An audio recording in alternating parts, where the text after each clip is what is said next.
Hi dears, welcome back. ഇന്ന് പാചകക്കലയിൽ ഞാൻ ഉണ്ടാക്കിയിട്ടുള്ളത് നമ്മുടെ ഗോബി മഞ്ചൂരിയാണ് കേട്ടോ. നല്ല അടിപൊളിയായിട്ടുള്ള വെറൈറ്റി മഞ്ചൂരിയാണ്. അപ്പോൾ എന്തായാലും നമുക്കൊന്ന് ട്രൈ ചെയ്ത് നോക്കിയാലോ. അതിനായിട്ടുള്ള മെയിൻ ആയിട്ടായിട്ടുള്ള നമ്മൾ കോളിഫ്ലവർ റെഡിയാക്കുക കേട്ടോ. ഇതിങ്ങനെ ഇതിൻ്റെ മുകളിലൊക്കെ നല്ല റെഡ്നെസ്സും കാര്യങ്ങളൊക്കെ ഉണ്ട്. അപ്പോൾ അതൊക്കെ ഒന്ന് ക്ലീൻ ആക്കിയാട്ടോ നമുക്ക്. ഇങ്ങനെ ഓരോന്നും ഈ ഒരു വലുപ്പത്തിലാണ് ഞാൻ എടുത്തിട്ടുള്ളത്. അതിൻ്റെ മുകളിലുള്ള ആ ഒരു ഇതൊക്കെ ഞാൻ നീക്കം ചെയ്തിട്ടുണ്ട്. അപ്പോൾ അതിന് വേണ്ടിയിട്ട് നമുക്ക് ആദ്യം വെള്ളം ഒന്ന് തിളപ്പിക്കുക. ഉപ്പിട്ടിട്ടാണ് കേട്ടോ തിളപ്പിക്കാൻ വേണ്ടിയിട്ട് കുറച്ച് മഞ്ഞൾപ്പൊടി ഇട്ട് കൊടുക്കുന്നുണ്ട്. എന്നിട്ട് വെള്ളം തിളച്ച് വരുമ്പോൾ നമുക്ക് ഈ ഒരു കോളിഫ്ലവർ റെഡിയാക്കി വെച്ചത് അതിലേക്ക് ഇട്ട് കൊടുക്കുക. കാരണം അതിൻ്റെ ഒരു ഫ്രഷ്നെസ് ആവാൻ വേണ്ടിയിട്ടാണ് കേട്ടോ. തിളച്ച വെള്ളത്തിലേക്ക് ഇതിട്ട് വന്ന് തിളച്ചതിന് ശേഷം ഇത് നമുക്ക് ഊറ്റിയെടുക്കാവുന്നതാണ്. അങ്ങനെ തിളച്ച് കഴിഞ്ഞതിന് ശേഷം നമ്മുടെ ഫ്രഷ് ആയിട്ടുള്ള കോളിഫ്ലവർ ഇവിടെ റെഡി ആയിട്ടുണ്ട്. ഇനി ഒരു പാൻ അടുപ്പത്ത് വെച്ചിട്ട് കുറച്ച് വെളിച്ചെണ്ണ ഇട്ടിട്ട് കൊടുക്കുക കേട്ടോ. അത് ചൂടാകുമ്പോഴത്തേന് ഞാനിവിടെ കോളിഫ്ലവർ ഒന്ന് കായം കൂട്ടി വെക്കുന്നുണ്ട്. ജസ്റ്റ് ഒന്ന് ഫ്രൈ ചെയ്തെടുക്കണം. അപ്പോൾ അതിന് വേണ്ടിയിട്ട് ആവശ്യമായിട്ടുള്ള മുളകും ചതവും മല്ലിപ്പൊടി മഞ്ഞൾപ്പൊടി പിന്നെ കുറച്ച് നാരങ്ങ നീരും കൂടി ഉറ്റിച്ച് കൊടുത്തിട്ട് നന്നായിട്ട് മിക്സ് ചെയ്ത് കൊടുക്കുന്നുണ്ട്. മഞ്ഞൾപ്പൊടി പിന്നെ ഞാൻ ചേർക്കുന്നില്ല കേട്ടോ. ആൾറെഡി മഞ്ഞൾപ്പൊടി നമ്മൾ ഇട്ട് തിളപ്പിച്ചതല്ലേ. പിന്നെ കുറച്ച് ഉപ്പ് കൂടെ ചേർക്കുന്നുണ്ട്. കാരണം ഉപ്പ് അതിൽ വല്ലാതെ പിടിച്ചിട്ടുണ്ടായിരുന്നില്ല. അപ്പോൾ അതുകൊണ്ട് തന്നെ കുറച്ച് ഉപ്പ് കൂടെ ഞാൻ ആഡ് ചെയ്തിട്ടുണ്ട്. എന്നിട്ട് നന്നായിട്ട് ഇങ്ങനെ ഇതുപോലെ കൈ വെച്ചിട്ട് തന്നെ കുഴക്കണം കേട്ടോ.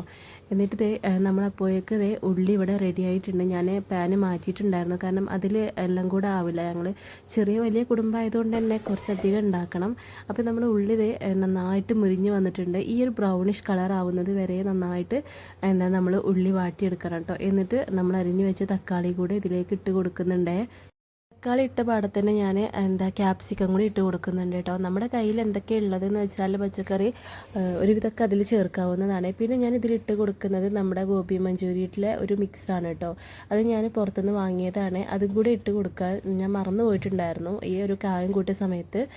എന്നിട്ട് അതും കൂടെ കായം കൂട്ടിയതിന് ശേഷം നമുക്കിതൊന്ന് ഫ്രൈ ചെയ്തെടുക്കുന്നുണ്ട്.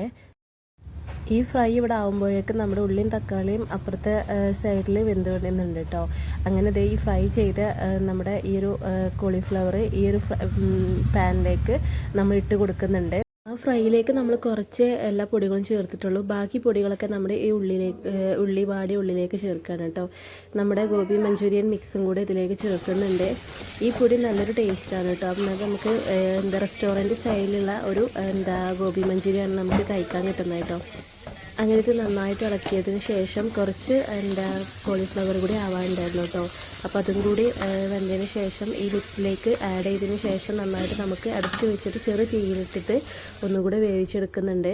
അങ്ങനെ നമ്മുടെ റെസ്റ്റോറൻറ്റ് സ്റ്റൈലിലായിട്ടുള്ള ഗോബി മഞ്ചൂരി ഇവിടെ റെഡി ആയിട്ടുണ്ട്. അപ്പോൾ ഇനി റെസ്റ്റോറൻറ്റ് സ്റ്റൈലിലുള്ള ഗോബി മഞ്ചൂരി നമ്മുടെ വീട്ടിലും തയ്യാറാക്കാമല്ലോ. ഇഷ്ടമായ ലൈക്ക് ചെയ്യാൻ മറക്കല്ലേ. താങ്ക്